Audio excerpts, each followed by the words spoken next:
A very good afternoon from Bangkok to our audience on Facebook Live and our attendees on Zoom. With the unfortunate conflicts happening around the world as of late, today's SPAFA sesh focuses on heritage care in times of conflict, and we are joined by two distinguished guest speakers who are experts on the subject. Moderating today's sesh is Dr. Hataya, who is SPAFA's specialist in cultural heritage conservation. But before I hand over the floor to Dr. Hataya, just a reminder to our Facebook audience and Zoom attendees that we encourage you to participate in today's SPAFA sesh by submitting questions to our speakers, either through the Facebook comment section if you're joining us via Facebook, or if you're joining us via Zoom, please leave your questions in the Q&A tab. And we will be choosing two lucky winners to win a SPAFA bag, one from Facebook, one from Zoom, based on the questions that you submit. So without further ado, please join me in welcoming the moderator for our sesh today, Dr. Hataya. Okay. Thank you, John, for a very nice introduction. And good morning and good afternoon, everybody from Bangkok. Welcome our viewers watching us live on SPAFA Facebook and on Zoom to our today's sesh, which is organized, as John mentioned, in response to the current situation on human conflicts. Happens in many parts of the world right now, and also in conjunction with the month of International Women's Day. As you can see the title, Blooming Amidst the Ruin. In fact, we set up the title just try to symbolize women who are working for heritage that have been affected by human-induced threats. Our presentation, anyway, and discussion aim to point out on the activities or measures that may be taken during the conflicts and turbulence in order to reduce negative impact to our heritage, as well as heritage professionals who also consider as part of the heritage asset, and how women work in this kind of situation. So we are very excited to learn from our two ladies who are conservation experts working in one of the most challenging areas in the world on how they experience and work through the difficult periods. Today we have two guest speakers, as John mentioned already, Professor Dr. Senap Uno and also Leila Sali. We have two presentations from the two ladies. So starting from Professor Senap. Ladies and gentlemen, please join me in welcoming Senap for her presentation. So Senap, are you ready? Yes, good day to everyone. Yes, so the first yeah. It's great pleasure for me to be with you in here today. And if you allow me, I will share my screen, if it's okay.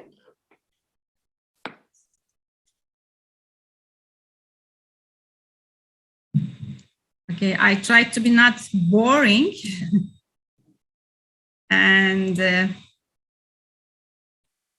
is it okay? All is okay? Yes. Yeah? Okay. Okay, thank you. So Synopsis, could you please also introduce yourself a little bit more from your past experience? As we know, you are elected the Vice President of ICOMOS and also ICOMOS ICOP, International Scientific Committee on Risk Preparedness. But can you share a little bit about your experience in this field?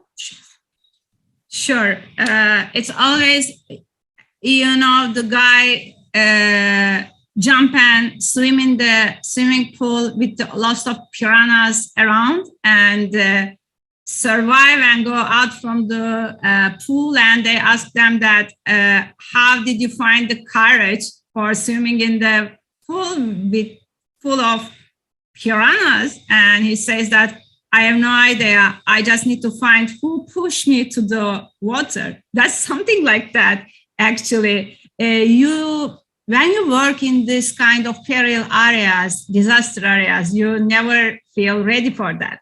So yes, since 2017, I'm a board member of ICOMOS International, and the last term I was elected as a vice president.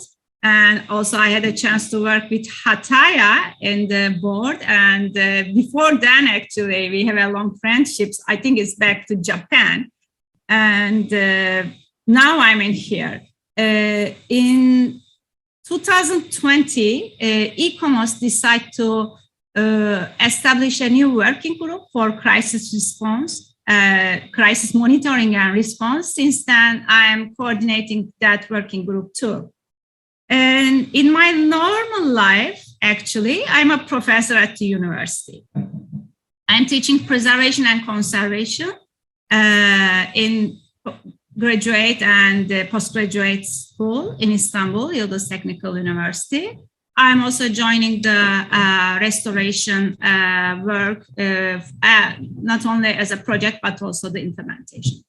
But, you know, if you are living in a geography that lots of disaster take place, unfortunately, sometimes you have, you cannot turn back that, okay, there's a disaster in there. When everything is finished, I can go and help for the restoration. It's not going to work like that. And actually, I'm also working as a team leader of international search and rescue, Turkish search and rescue group, GEA Search and Rescue and Humanitarian Aid. But this group is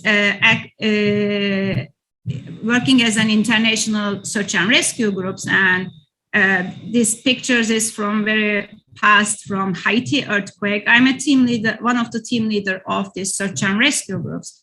And working in all around the world, according to our group's procedure, in case of any disaster, natural disaster, if in your country, in our country, it means that in an hour you need to reach your base and join the operation. If it's international, that is 4 hours. So this is how we are working. But when I finish my work for search and rescue with my team, I also use the opportunity to meet my friends in the site, heritage sites. Then if they need any help, we can provide that kind of help from the field. So how the system works, as you all aware, is a 3-phase for the disaster risk management in conflict or the natural disaster areas. You need to prepare yourself for disaster, prepare yourself for response, and prepare yourself for recovery. Of 3P is for each phase, you need to be prepared yourself. You have no chance to prepare yourself just for recovery or prepare yourself just for response or prepare yourself just for the mitigations phase. This needs to be a holistic approach. We usually start to give a training, capacity building training. And personally, I join this kind of activities like under ICOMOS, under eCorp, or eCorp Turkey, or under ICROM, according to where they need and when they need. I try to be joined to them and also underline that all of these works are voluntary based works. So I just want to share some photos from the training course, but please do not concentrate on the technical aspect of the training. Please concentrate on the face of the people who are taking a training. And these people are heritage experts, but in this training it took place in Istanbul, UNESCO World Heritage Site, Istanbul World Heritage Site, and the site management request this training course. But this time we had a joint training with the search and rescue groups, because if you really want to be ready for the crisis situation in conflict or the natural disaster, you really need to understand that with whom you will work in that period. If you do not understand the task description of the search and rescue groups, humanitarian aid groups, or the army. And you cannot have a 100% relation with them, and the success of the field cannot be also that phase. So I'm sharing the photos from that training, and these people are very happy, by the way, because they are thinking that this training will take place in a room of the university. But slow by slow, they know each other and they start to think together about the response. And still they're in a comfortable place, as the heating is okay, they have a food, they have a time to sleep, they can go back to their home. Then we are all together going to our training site. Now they are in the training site of the search and rescue groups. And again, we are giving a training about the technical aspects, but the environment of the training now is changed. So you will see some familiar face, previous Vice President Rohit Jigyasu. Probably some of them have a chance to meet with him. He is one of the important figure for the disaster risk management. Now he is in our team for this training course. But not all the time as a resource person, but also as a victim. So Rohit is giving the course about when is possible to respond to heritage site. I mean, it's the 0 point, means that when the crisis is start, that is the correct time to respond to protecting of heritage. So now we are getting a bit more professional. The yellow helmets guys are heritage expert, and the others are for search and rescue groups. So we are showing them how we are working, what kind of equipment we are using, because this is not only the equipments that we are using for the search and rescue, but also the heritage response that is important. So here we are right now. They are learning that how you can do the rescue at the same time and rescue the people or rescue the heritage if they're at the same place. This is the first time for them to work in the created debris. And this is, of course, quite different because they are not in their comfortable zone. And very kindly, Rohit also accepts to be a part of the victims. And okay, now it's time to rescuing the objects, but this is not always happen in the response phase to rescue the objects. Sometimes you need to stabilize the buildings. Sometimes you need to rescue the objects, but sometimes more important things that you need to rescue your colleagues from this kind of situation. So here are heritage expert. Now they are doing the documentary in the field. This is totally different. At the end, they are happy, but they had a chance to learn that how they need to work together, understand the dynamic of each expertise in the field in times of disaster. We are not only giving the training in the natural disaster, but also we have a very close relationship with the army. This is NATO 3rd Deployable Corps base is in Istanbul. We right now in this photo, we are giving a joint training together that how you can protect the heritage and the users, or how you can work together if you are at the same environment, because your priorities change. Their priority is maybe stabilizing the situation, but our priority is stabilizing the heritage and the users for the better recovery. These are some photos from that. Actually, as a part of ICOMOS right now, these photos are actually just arrived a couple of days before.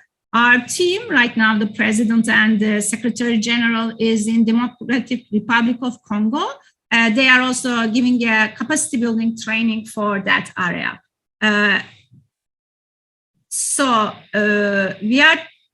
It's good that you are traveling all around the world and you have a chance to meet the people.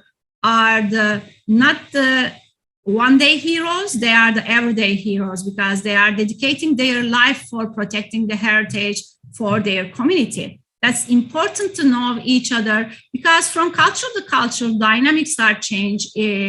Even in disaster times, dynamic can change according to the feature of the disaster of the community. And you need to understand that sometimes what is important for you is not important for them, but you need to understand their priorities. What is their priorities? Hataya wants me to give an example from our work in eCorp. eCorp on the Road is one of our projects that we started in 2018, and eCommerce International, eCorp International, and my university support this project. And we did a 6 episode in Turkey, Pakistan, Mali, Nepal, Brazil, and I forgot to put in here also, it was the last episode was in India. This is our team who work in the field. And okay, what is this project? You know, if you're a heritage expert, if you're an academician, your position can be different from one to another. But we are usually, even work in the field, we are speaking in technical words and academic words. But if you are working in a first response phase, you see some different things in the field. And like the people who are involved heritage protection, it looks like ordinary people, but they are the heroes of that times. And sometimes we have difficulties. I mean, that's my personal feeling was that.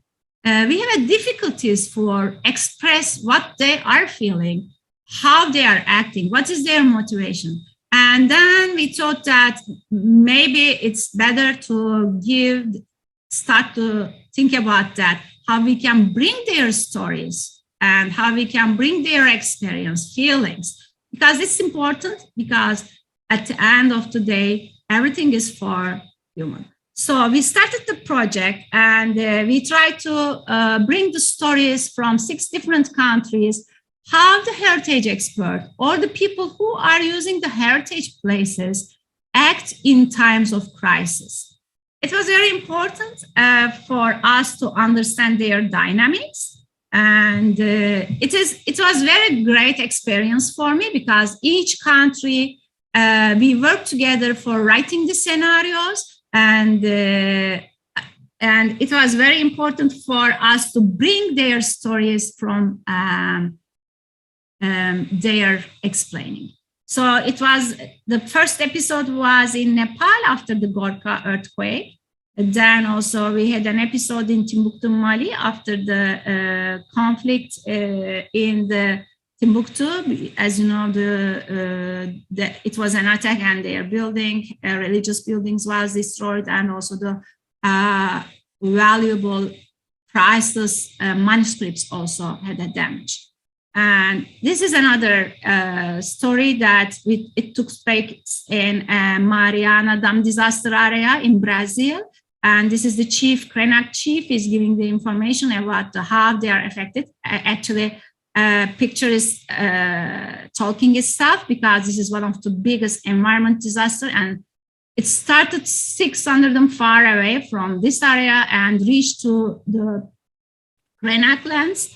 And it was important to understand that in one place, they were trying to save their tangible heritage. It was a church and a small town. And in here, these people are, their living are very linked to the nature, and spirit of the nature is important for them. And they lose the connection with their nature God. And that was important for them. And 600 kilometers in 2 different places and 2 different,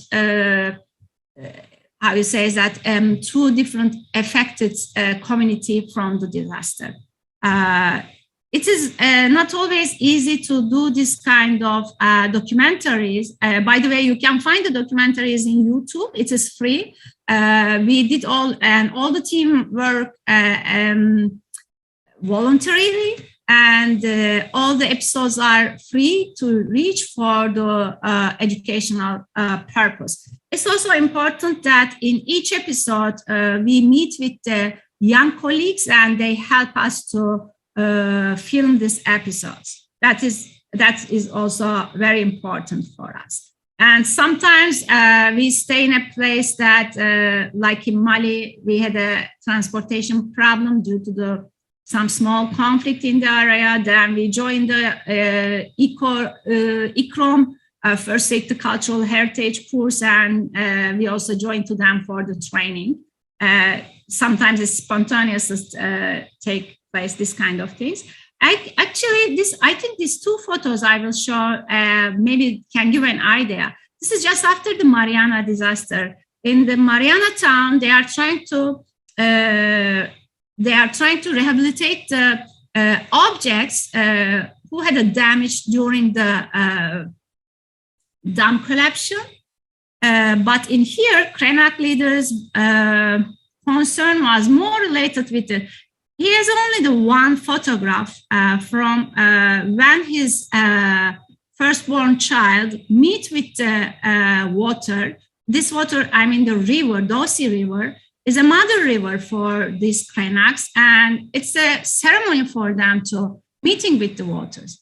It has only these photos, and he just wanted to save this one. So you need to understand that in conflict areas or disaster areas, everybody's priority is different, and for each individual person, heritage has a different meaning for them. And sometimes when you go to our Instagram account, you can see that's this kind of fancy photos. They're always asking that, oh, is this your jet? Of course, it's not. If you are working in NGOs, you can know that you never have this kind of financial support. This belongs to World Food Program. They kindly provide us a flight to Timbuktu because there is not possible to reach the site from the land. And of course, it looks like it's a comfortable place, but it was no airport, by the way. It was a bombed, and you also need to stay in an army base. And also another important thing is that when you are working in the area, you need to understand the culture. You need to understand the way of their living, way of their wearing. Sometimes you need to be, not sometimes, all the times, I think, you need to be like from one of them, then you can understand more each other, not only as the thinking, but also the acting, behaving together like that. It was quite difficult for me to understand the Tuaregs wearing, but at the end I had a chance to learn. So you are not always, of course, in conflict areas, staying in a hotel or staying in a nice place. You need to be prepare yourself. Where are you staying? And also the one important thing is that you need to keep in mind that to live in a conflict areas as a heritage expert is totally different than to work in a conflict areas as a first responder. This is totally different dynamics. And therefore, when you work with the colleagues who live in the conflict areas, you also need to understand their needs, their psychology, and how you can work together is totally different things, I think. And okay, at the end, we already finished the 6th episode for this I-Corp on the Road project. And probably next soon, we will continue to underwater cultural heritage in times of crisis, and hope that we will continue in Iraq for another episode. So I think I'm done. I think I had 20 minutes and I finished as far as I see. Yeah, Ataya, did I use my time is correct, eh?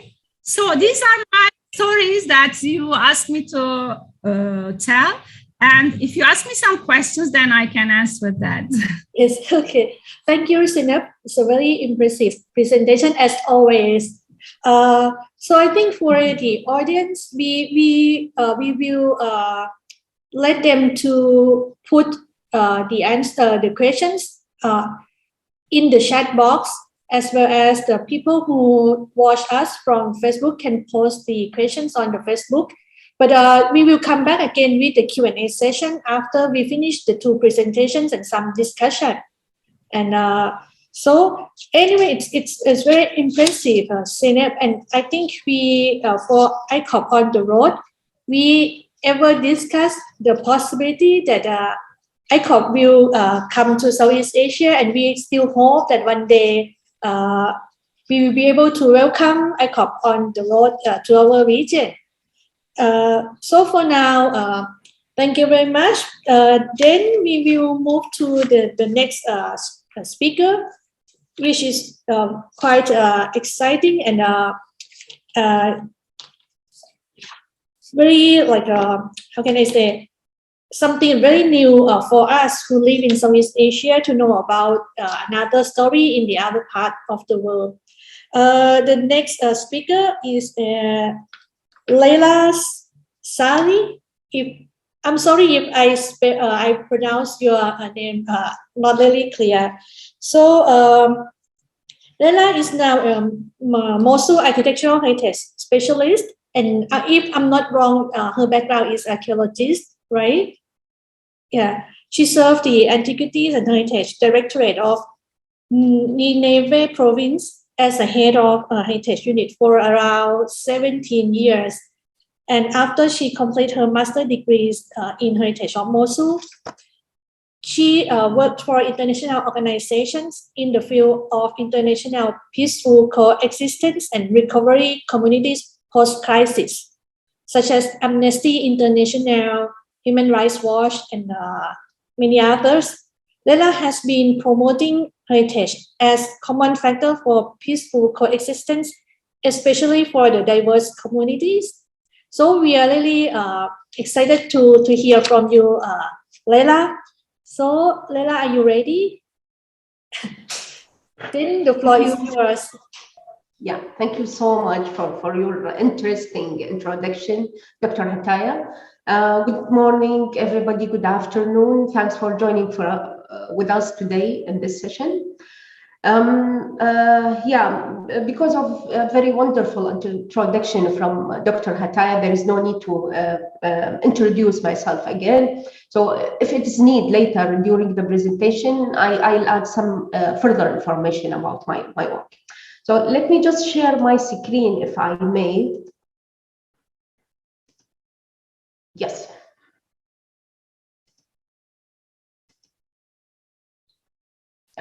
Today, I'm going to work about my experience as a woman who are working during in times of crisis in order just to preserve and protect the cultural heritage in our area. So during that time, it wasn't an easy mission actually for the women during that time. So I'm really love to start with this photo. This photo belong of 2009. This is I'm consider that this is my start of heritage protection and use a heritage as a means for peace building, as Hataya mentioned that during the introduction. So actually, because of I'm coming from Mosul city, it is the center of the Nineveh province, north of Iraq. So it is such a rich, diverse area, different ethno-religious background, many people who are share the land together. So what happened after the fall down of the regime, 2003, then the USA troops occupied the country. After that, many political parties had been established during that time. And those political parties coming from different ethno-religious background, each one of them would like to get benefit of the resource as much as they can, you know. as usual for the politician people. So you cannot imagine the conflict during that time in Nineveh between the two kind of people, the Kurd and the Arab people, who would like to control the city, to get benefit from the resource. For who's interesting to know what happened during that time, so I'm going to share with you the link here, if you would like to just review the situation during that time. It was very terrible, actually, for the civilian people. So because of that, the USA decided to do such kind of negotiation between of them. So in principle, they agree about everything, but they don't agree about the place. So no one would like to go to the north, to the Kurdish base, to do this kind of negotiation and sign the statement. And on the other hand, the Kurds also refused to come to the Arab area and sign the statements. So because of that, the USA official people still negotiate that with us as an official Iraqi assistant for them in Iraq. So during that time, I was a curator of Mosul Cultural Museum. It was closed, to be honest with you. You know, the situation is so terrible. We cannot open the museum, the door of the museum during that time. So when they just explained to us the core problem between two parties, I suggested to them, so why we cannot use a museum as a neutral base for everybody here? Actually, it was an amazing idea. They accept that, and after that we start a preparation to use a museum as a common platform for the political parties. And imagine how it is useful to use the heritage sites or the heritage place for peace building, even if it is a political issue. So actually, it was my start during that time. After that, I start to think about how we can get advantage from the heritage to raise up these topics as a means of the peace building in the future. So then after that, actually, what happened in Iraq during between 2014 and 2017, there are such an extremism Islamic group control the north part of Iraq during that time.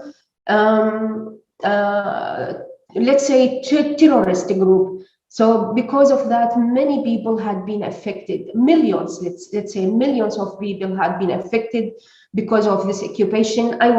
My family also was one of those people.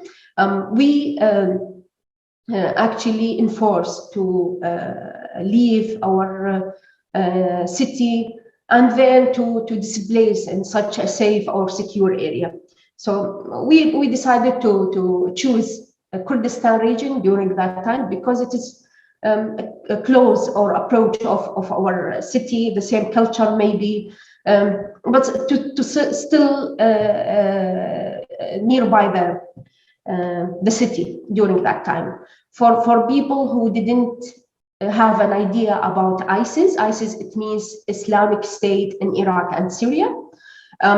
Just search it in Google and you can get a lot of information about that. So today, this is my agenda to talk to you. I'm going to be very fast, actually, to keep the time. So yeah, as I said before, that's what happened for Iraq.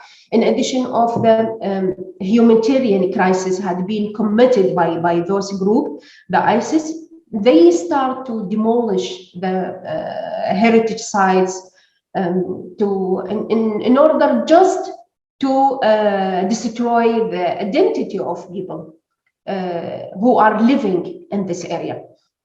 So actually, the situation was very terrible during that time.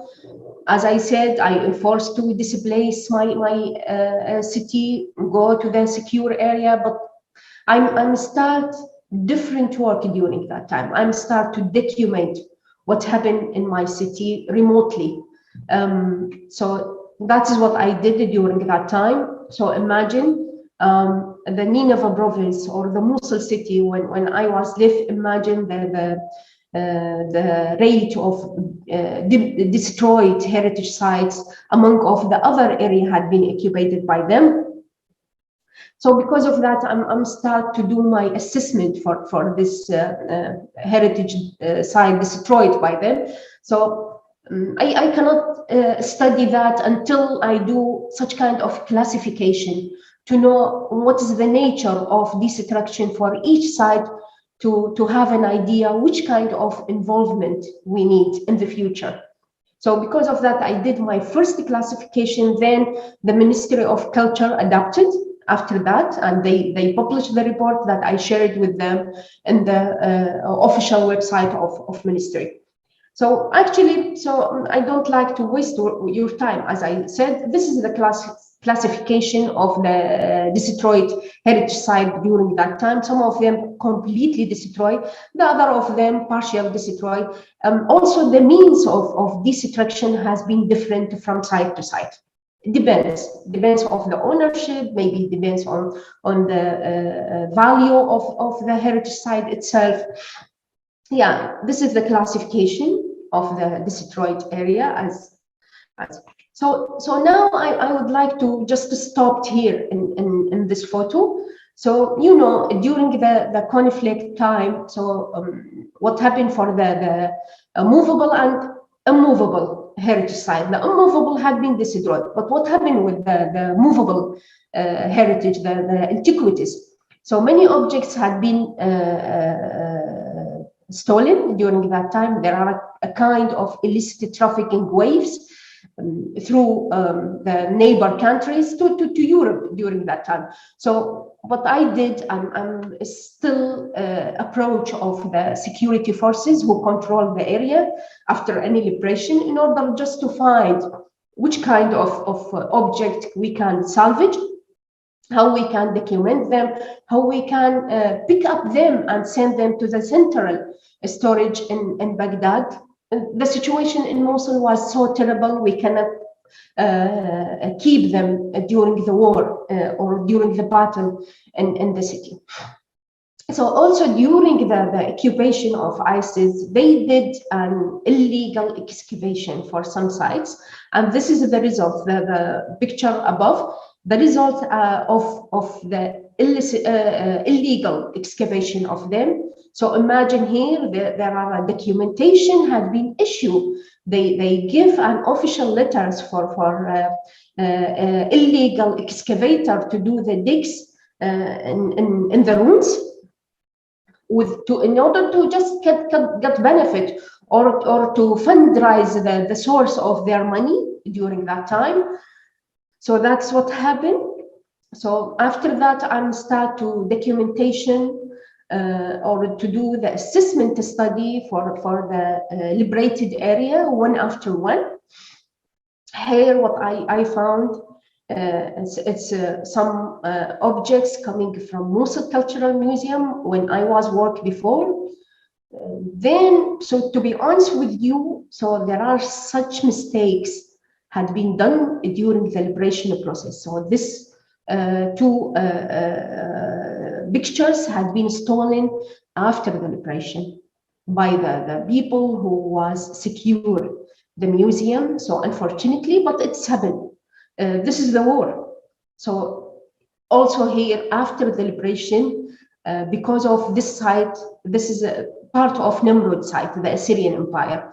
This site had been partially stolen by the people, the local people who live nearby the sites. So also this mistake had been done by the troops who are control of the area after liberation. So imagine the graphic how it affected of the site, heritage site. And then and during my displacement to 2016, I get a training program from ICRO to how to do the first aid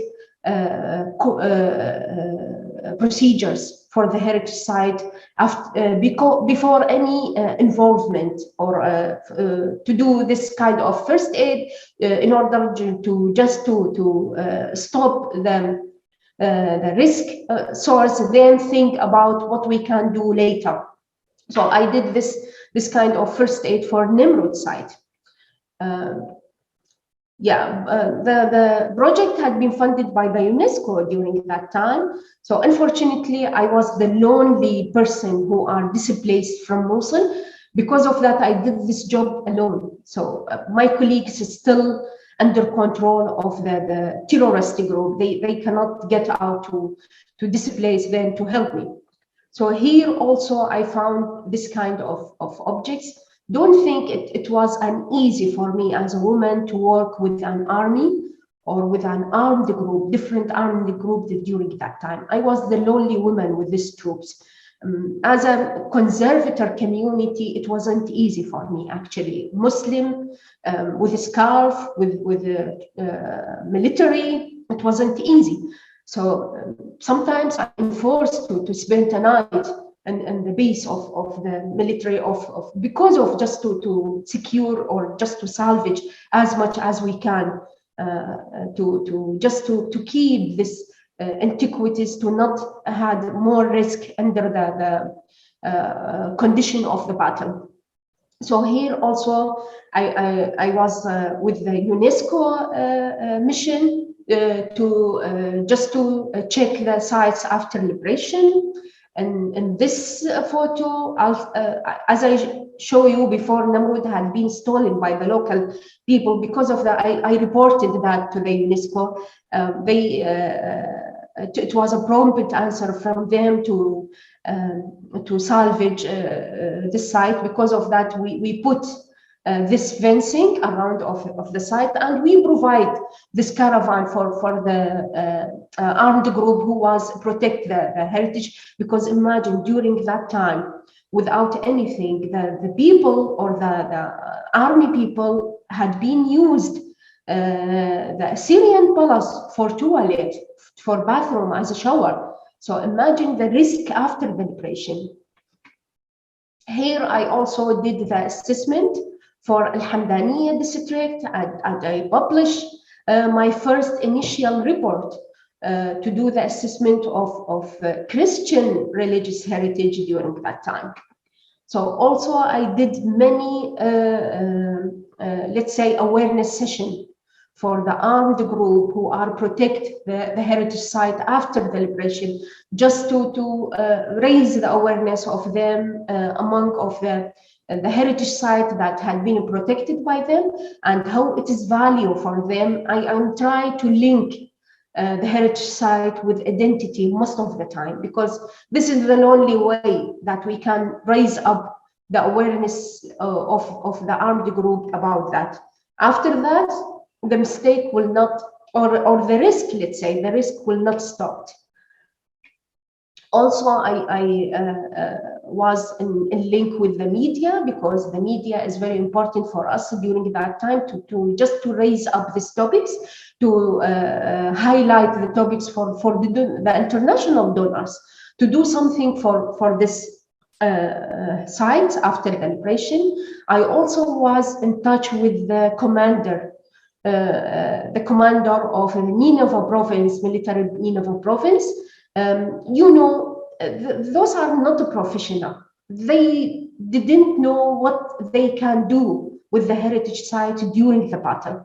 So I should just to highlight to them, to send them some suggestion to help the heritage site protection, let's say. So that is what I did during that time. So I was or I built on such a huge network with the stakeholders and decision makers, with the armed group during that time, in order just to protect as much as we can of the heritage site. After the liberation also, because of the corrupted stakeholders, many mistakes had been done. Because of that, I am forced to use my personal platform, my Facebook page, to raise up some issue against of this corruption. So, for example, they would like to demolish the Nineveh Assyrian site in order to invest her with such a new kind of a project.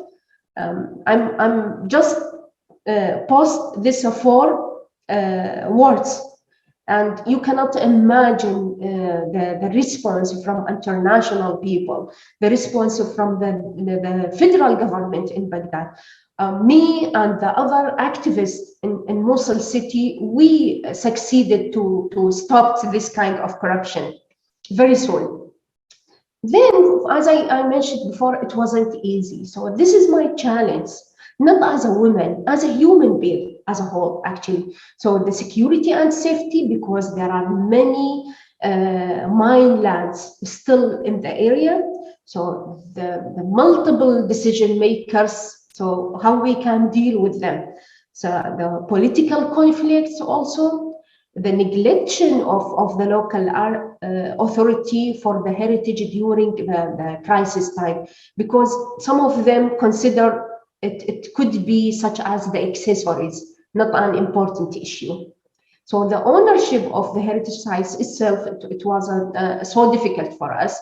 The environment, the lack of awareness for the troops, the lack of experience for the references. So many challenges actually. So that's what I found in Hatra sites, for example.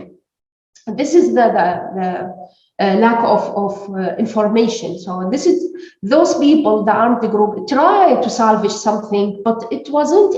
It was in a wrong way actually. Because of that, I did my awareness session for them. Yeah, that's what I mentioned before. So. During my visit to the heritage site with media and to do the awareness session for the troops. So yeah, that's what I did. So after the liberation, I start to keep my work, my network, also the connection with the other international people who are professional to protect the heritage site in time of crisis. So, for example, I publish with Ikram this kind of the conflict and the stakeholder analysis during that time. So the path, it was very useful for us to adapt it after later when we start to do the rehabilitation and reconstruction for that. Then I got a position with the GIZ, the German agency in Iraq, as an advisor for peace building. So because of that, this is my time to use the heritage elements as a common elements for peace building. We just finished the 3 phases of the training program called Youth Peace Guide. One of them, 2 of them in the north, the other in the Nineveh Plain. So now we are developing this training program for the 4th phase, called Religious Peace Guide. So now we are focused more on the religious heritage sites. And thank you so much for your listening and attention. So this is my email in case if any one of you would like to be in contact with me. Thank you so much. And the floor for you, dear Hataya. Thank you very much, Leila, for a really impressive presentation. I can say that you are really brave, working in your area since I think many years ago. I really have no words to say, but just really like it's a long attempts to try to save the heritage as well as the try to promote heritage as we said as an asset for building peace. So come to the topics of today's session, that we are talking about the roles of women in heritage protection in time of conflicts. Leila already mentioned a little bit about her roles, as I think sometimes only women working in the area. But may I ask both of you, Dr. Synopsis as well as Leila, about what you think? Is there any good aspect of women working in this field? Yes, so dear Hataya, so as a Muslim woman, conservatives working on conservative community, it wasn't easy to work outdoor. So most of the time, the family, the community prefer the women who are working indoor. So imagine the archaeologists should be outdoor most of the time, plus conflict time. So in conflict time, actually, we enforced to deal with the armed group. So it wasn't easy to keep yourself against of the harassment, let's say, against of any kind of nosing. So yeah, we should deal in a very sensitive way with them. So to get benefit from them as much as we can, and in the other side to protect the cultural heritage as well.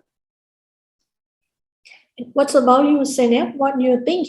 You have so many experience in the fields for both natural or human-induced disasters. I think as a woman, we have some character that can work quite well in that kind of situation. But I'm not sure, as I'm not actually have that real experience as you have experienced. Thank you for the question. As Leila already explained from the ground experience, yeah, well, if they are thinking about your identity, like I'm also Muslim, and but if you are working in a different part of the world, in conflict areas or the natural disaster areas, and you need to show the natural face. Sometimes they have a difficulties to accept you. I know that in some places, in some culture, like if there's a woman and man are together, and if they're asking the questions, technical questions, then even you know the answer and you answer, they are not looking at you. And you need to be, you need to be very calm and accept that. Because, like, I remember that in one very conservative areas, and in Maghreb, Al-Qaeda had a very active in the area, in Taliban, very active in another area, that when I go to there first, and even our colleagues from the field, sometimes they do not feel comfortable because you are the only woman. But like after a week later, they do not care you are a woman or not, because after you are working together, I don't know how to explain that. They remove your gender from the part, then, but it takes a time. You need to be patient. You need to accept that, because two things is important.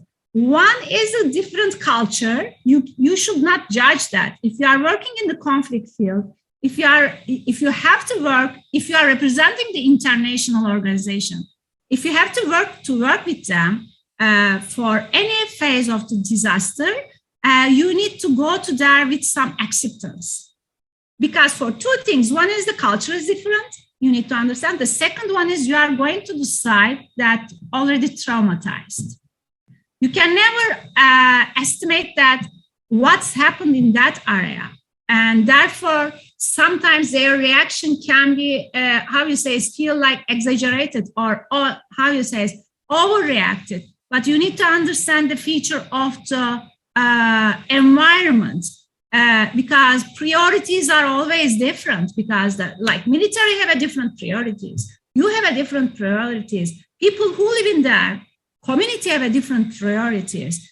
We are only, the humble job to try to bring different faces together for, reducing the gray zones or providing the more natural and peaceful environment. Not always easy, but I think sometimes, I don't know if Laila is agree with me or not, to be a woman sometimes is help to negotiate for this kind of things, because you know, at the end, men are very gentlemen and they do not want to do something rude even in the field. So you can use also this advantage. But okay, I accept that it's difficult. But also, if you want to, for the ladies who want to work in this field, I like to encourage them, and they should not be afraid of that. I mean, if they have a training on the working in the conflict areas, that is the most important things, that they need to have a proper training to working in the conflict areas, understanding the risk, because not always security, sometimes this can be a problem. You can easily get in trouble. You need to know the nature of this area. So, sorry if it's long, right? Actually, completely agree that actually it's always different from each areas or each culture. So we really need to understand the culture of the areas that we're working on, and respect and try to compromise and negotiate it. So actually, we have quite a lot of questions from our audience. I think as we have the limited period for this session, I think I may raise the question from our audience for our two lady speakers. Starting from, I think we have three questions for Zeynep and also three questions for Leila. Let me start from questions from for Zeynep. It's a question from Brianna Audrey, who asks that is a collaboration between archaeologists and military groups of a country an effective way to take care of cultural heritage amid conflict? That's a very tricky questions. First, let's say that in silent times, I mean, out of conflict times, I need to be very careful when I'm answering these questions. Okay. Out of conflict times, in silent times, it's easy to communicate. But you need to make sure the difference between communication and collaboration. Because sometimes if you do not have the same aim, you cannot collaborate. But you need to be aware of the international laws like Hague Convention, first and second protocol. Sometimes it's not work, because you know that it doesn't mean that if your country even signed the protocol, if it's not adapted their inner law, it doesn't work. So, but my opinion, to communicate, keep the communication is very important. They need to understand what is important for the community, because sometimes they are in there for peace building, peacekeeping, or just for different reasons. But they need to understand what is if they intentionally give a damage, what is the cost to them? And also, because it's not, I mean, the provide the security is different things, and to understand the community is needed different things. And therefore, I think it's very important to communication, but not always you cannot find the way of communication for collaboration.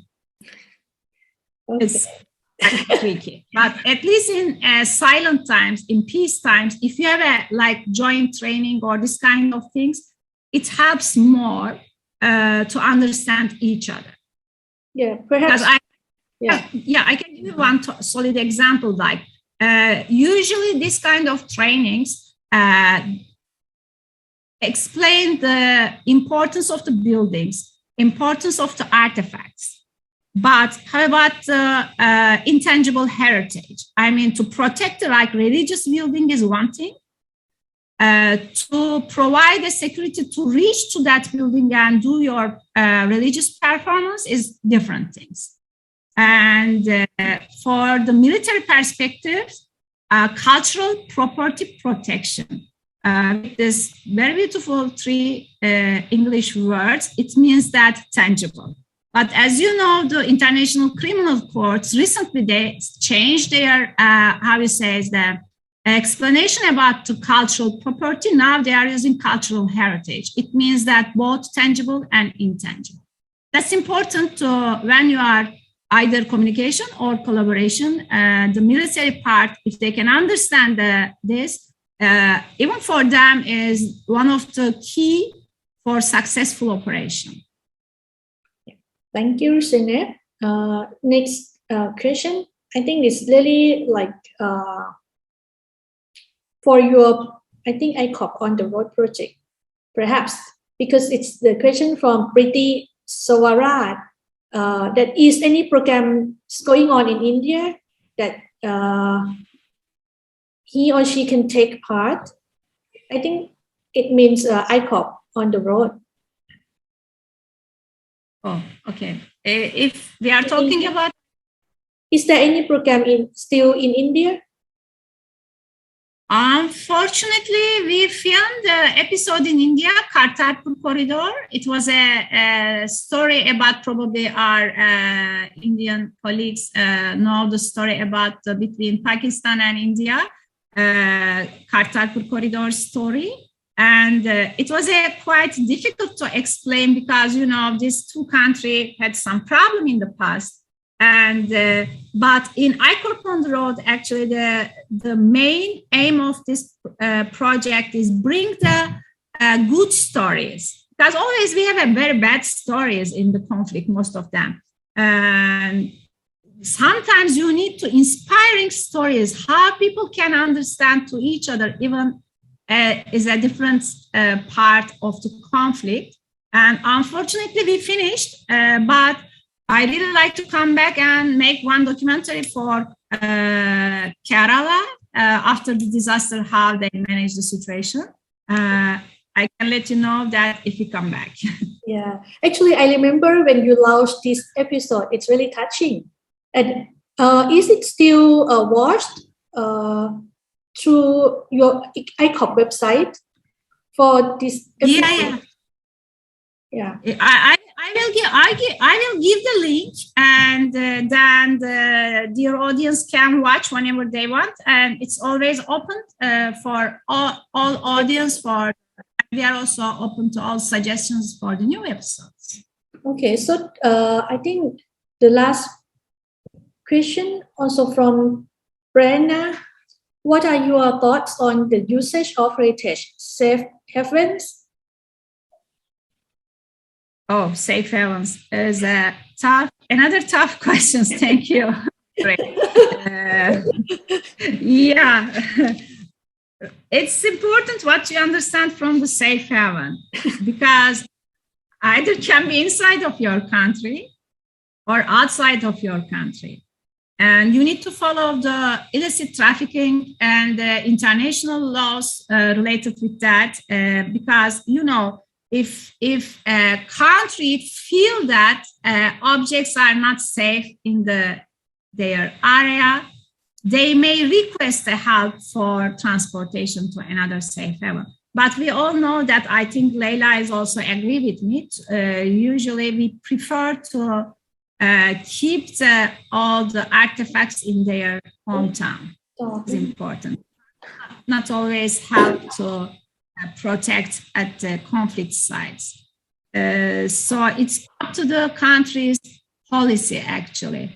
I can say that, safe haven is a great idea, but maybe the country is not agree on that. But for me personally, it's always need to be stay in the country in a safe place, because that's their responsibility, and that is important for them to protect them.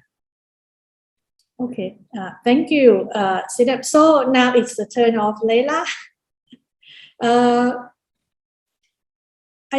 I think this is also the questions related to your presentation. What are the challenges we have to face in heritage protection through social media, in your opinion? Yeah, actually, there are many kind of challenges. The most important things is it could or it might be get some threatness through your social media or your personal platform. So when I was against of the corruption, against of the heritage site corruption, so actually I enforced to spend 1 month outside of my city because I get a threatness from many of the stakeholders who had affected by this post. So yeah, so that is what happened with me. So we should use our platform in a very sensitive way. Also, not the social media, the media as a whole, it's affected of the heritage site during time of crisis. For example, during the war with ISIS, when they destroyed any site, there are kind of people just publish a kind of assessment before and after. So as we still tracking the news of the enemy, also they tracking our news. So imagine when they figure out the site not that much had been affected after the destruction, they return back to the same site and destroy it again. And that's what happened with Nimrud site, the Assyrian capital. They demolished it 5 times because of social media. So because of that, we should be careful about what we can publish and what we cannot publish and share it with the other in publicity during that time. So, thank you. I think it's absolutely true. It's particularly the issues when we're talking about disaster risk preparedness, something like that. It's quite different between the natural disaster and human-induced disasters. Because for the situation like human-induced disaster, the conflicts, turbulence, or this kind of event is really sensitive and really fragile. So we really need to be careful. I think, Synopsis, would you like to add something? Yeah, one thing I wanted to contribute, any disaster things, you need to have an expert for the social media connections, because you cannot say everything. Some of them is very confidential, but when you need to communicate with the media, you need to say the correct things. Do not say any information, misinformation, disinformation. That is the honest way. You need to explain that what you can explain, but you need to explain that something is confidential. They should not compromise that. Thank you. Yeah, thank you. The next questions are from our colleagues from who's also our alumni, Mam Yahin. Let me read her message. Hello, greeting from Myanmar. Thank you very much for valuable presentations. Because of our country's political condition, our heritages are now within the zones of conflict, which international laws and regulations can cover or safeguard to our heritage. I think the question is actually for Leila, but if Synopsis would like to add, please. Leila? Yeah. Yeah, actually, if I understand the question very well, in times of crisis, so the involvement, right? The involvement in time of crisis of the cultural heritage. So as I mentioned before, we should be very in a very sensitive way to do our work very carefully. So put in your consideration most of the time the do no harm. So when you deal with the very fragile sites, as Dr. Zainab mentioned, with very fragile community as well, most of them had been affected by trauma. Most of them lose a member of the family. So we should do such kind of balance between our work and with what we should work to protect the cultural heritage. Yeah. Let me add for something. I think during the conflict situation, sometimes the international legal instruments may not really work practically. It may work psychologically, but I think we on the ground we may need to think about some measures that can be done, even it's something quite look at it's something like a small attempt, but perhaps as we mentioned when we develop this session, that some measures may help at least to mitigate or reduce the negative impact for that period, and wait for the time that we'll be able to do things much more when the difficulties resolved. So perhaps at the end of this session, I will talk a little bit more on our attempt that try to help for these situations. We also have a long message from Mark Ritchie. I think also for both of you, he said, thank you for your sharing. He has actually 3 questions. The first one, okay, Turkey and Iraq have significant Kurdish population. How integrated are the Kurdish narratives on heritage in the national discourse of Turkish and Iraqi heritage?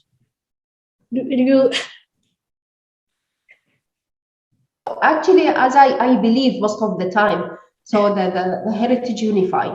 So because of that, we have no problem with the engagement among of different diverse community who has a rich diversity, ethno-religious background diversity. So most of the time, the heritage unify. So that is what I am doing it during my training program. The first one was in the Kurdistan region, the other one in my city in Nineveh, for how to use the heritage as a means for peace and for the as a livelihood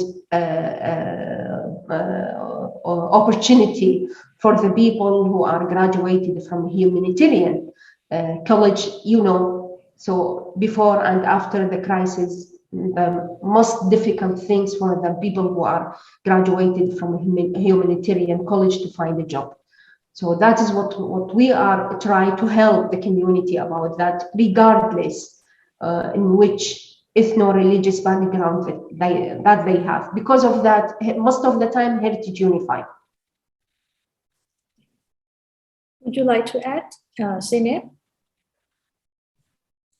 I think I'm totally agree with Laila, because I did my PhD southeast part of Turkey, and this is for us is the, I mean, we are a heritage expert. We are not a politician.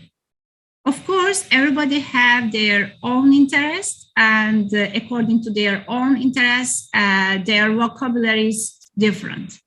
So as a heritage expert, all I can say is that all the heritage is equal to us. And we are trying to be careful about especially as an international organizations, we need to be careful about in conflict areas, not winner takes it all. I mean, it's important to listen to the needs of the communities, because they want to be in that, but also need to be careful about who is heritage, this heritage and that heritage. That area's heritage. It needs to be bring together. And I think this is my personal way of thinking. And as a professional, this is also the way of thinking for conflict areas. Yeah, absolutely. I also absolutely agree, because this is something that we as the heritage professional need to be really aware of, because sometimes when we're talking about heritage conservation or protection, we're talking about ownership, which is quite, I think, fragile and sometimes problematic, because it should be a kind of respect for each other heritage, whoever heritage belongs to, and it shouldn't be separated, as Zeynep mentioned, like our heritage or their heritage. It's the heritage of humanity, something like that. Okay, so For next question, I think it's a little bit difficult, but if you can give some advice, you can speak out if you think you may not be able to do it right now. I think it should be all right. The Ukraine's heritage efforts right now is facing difficulties. What advice could you give to the cultural workers on the ground as they do their duties to protect heritage? Yeah, I think we all know the situation days by days, how the difficulty developed. But as we mentioned, yes, if you have any advice, please. Yeah, I just have two main recommendations for the people who are working in a conflict area. Still wake up, so rapid response and build on your own network. So this is my recommendation for people who are working on heritage protection during or in times of crisis. I think Dr. Zainab have a lot to add in this topic. Thank you, Laila, Dr. Laila. I think, as I already said, I'm right now responsible from the crisis monitoring and response task force is established. On that, right now we have right now I'm talking with the capacity of e-commerce, by the way, and we have a direct contact with our colleagues in the field, and they are sending what they need and related for the mitigation of the effect of the ongoing war. And this is what we can do at this stage. I mean, helping their effort for mitigation the physical effect. But I think that, as Laila said, the most important thing is keep the communication alive and monitor the situation all the times and share the information in responsible way, because they are in the middle of the war. We need to be careful about not put our colleagues in danger. And I think that's it. And we are also updating the situation. Probably soon you will see the e-commerce website that what we are doing, what the organizations are doing, how we can contribute. And also need to be thinking about for all conflict situations, not for Ukraine, but all conflict situations. This is like a marathon. It's not a speed run race. And you need to be thinking about the long-term solutions. You should not like taking your attention for a couple of weeks or a couple of months. This is important. Thank you. I think for the last question from Mark, on heritage management, involvement of the community who own the heritage is very vital in conservation and protection efforts. However, some communities are dispersed due to war and conflict. How do we keep their voices accounted for in heritage conservation if the community is in collective trauma? Yeah, it might work in two ways, actually. The first one, when we link it with the current and the future identity. The second one, when we link it with the sustainable economic opportunity. So in this way, we can keep the cultural heritage and to provide the chance for people and motivate them to protect the culture, their own cultural heritage as well. Yes. Do you have any advice? Yeah, sure. I can say that the place that I live, I'm living in Turkey, and we have almost 5 million refugees right now. It's for heritage experts. It's very important that to work with that community together, because they are right now out of their country. And especially the children are very important. They should not forget their identity. Otherwise, at the end of the war, a year later, 10 years later, you can face a new created identity. It's very important to remember their identity. And this is one of the best way to keep their collective memory alive, to make the attachment with the heritage. That is one of the important things, that the responsibilities of the other countries who are hosting the guests during the conflict times. And for the heritage institution, I think this is one of the biggest responsibilities. I'm working since 1994 in Bosnian War in this area. And all I can say is that not only the conflict country, but also the neighboring country have a responsibility for protecting the cultural heritage in this time for the community. Is very important for them. Okay, thank you. It's I think we are really confronting a challenging within this kind of situations, and so actually we are really on time for our program. So actually I think I have only it's not a question, but just like before we return this stage to John, do you have any last message for people who are confronting the situation that you ever passed through, just for their moral support? Just a few words.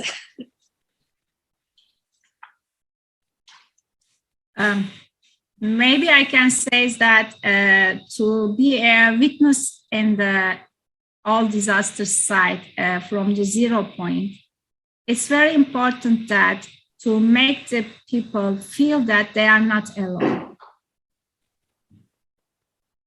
either technical way or humanitarian way. They need to make sure that they are suffering, but they are not alone. That is most important things, even for heritage site or another things.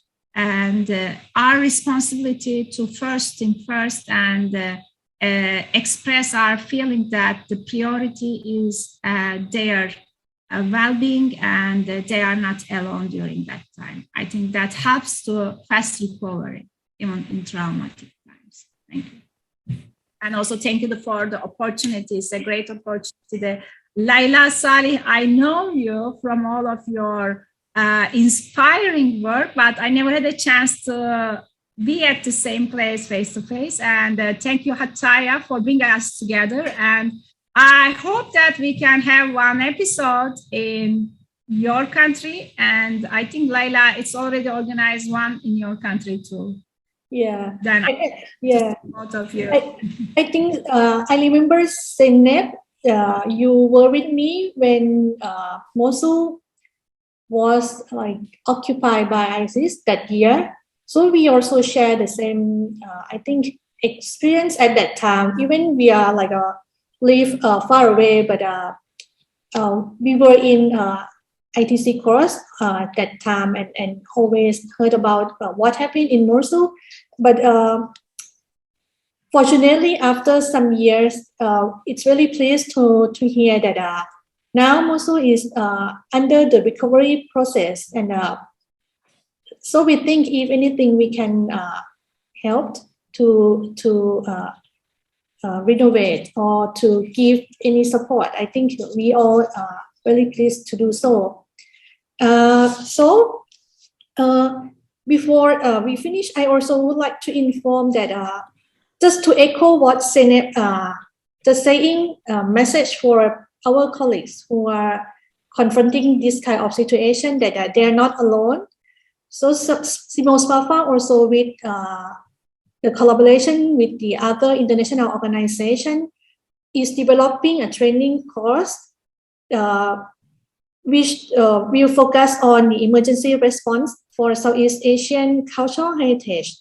And we will be launching this training course very soon. It will be a series of short courses focusing on various practical measures that we can do during this situation when the conflict is still ongoing.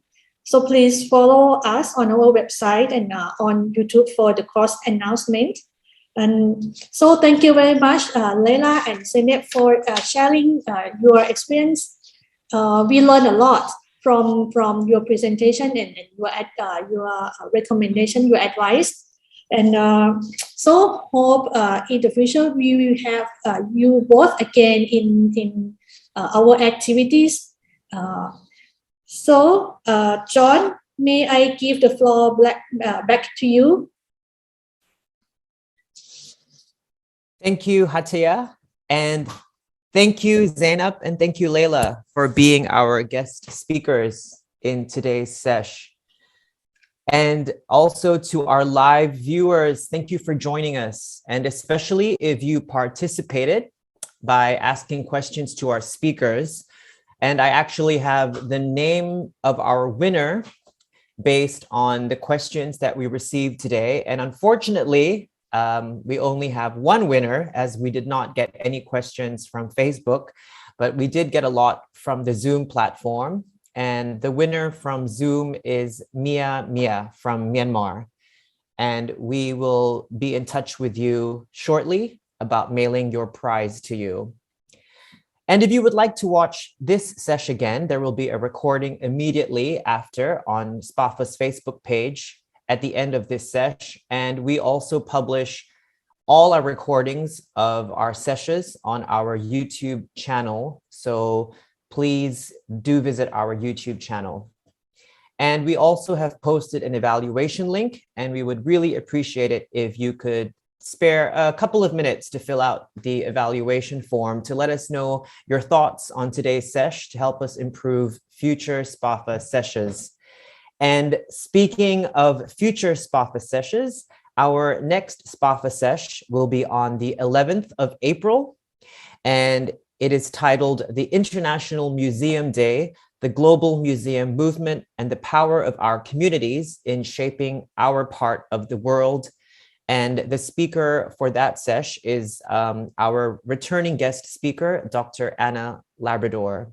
So once again, thank you to all our viewers, and thank you, Zainab and Leila. We hope to see you next time. Take care and goodbye.